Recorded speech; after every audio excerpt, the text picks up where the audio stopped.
Mark, first question on the front.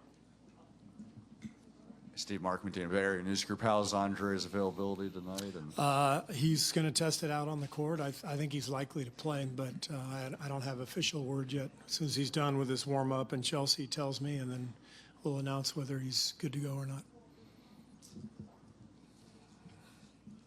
Joe, here in the front on one.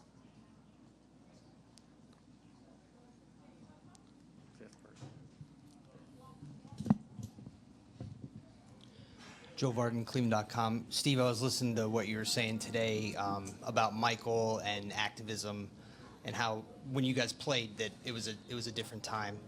But given the platform that Michael had, do you feel like he missed an opportunity to do more, or to just do what LeBron does today or Kevin Durant does today, or anything like that? No, I don't. I think it was a much different time. Michael did all kinds of great things. I mean, he had his foundation. He donated millions of dollars to charity. He did a lot of stuff. He just it was a different era. There was, as I mentioned today, there was a lot less going on that was exposed for sure, and it's a different era in terms of social media.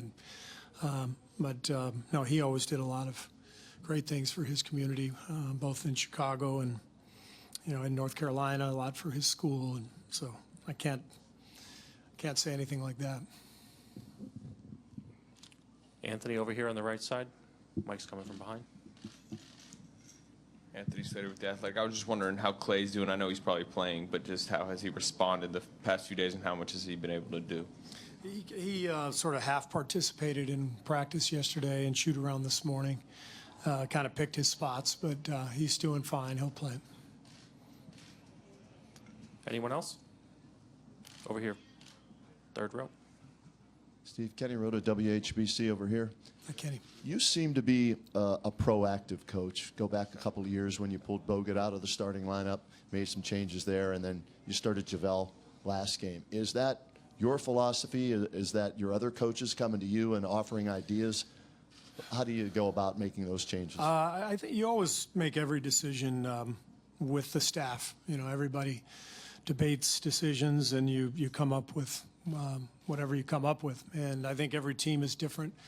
And as a coach, you get a feel for your team as the season goes on. And we have a pretty unique team this year in that our fifth spot could be manned by any one of like 7 guys.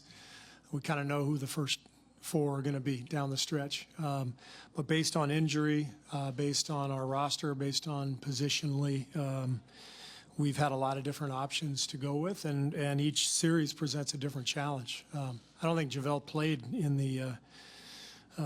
the last series against Houston. He might have gotten in at the very end of a couple games. He barely played against New Orleans, but he started and played all 5 games against San Antonio. So matchups have dictated a lot of what we've done with that 5th spot.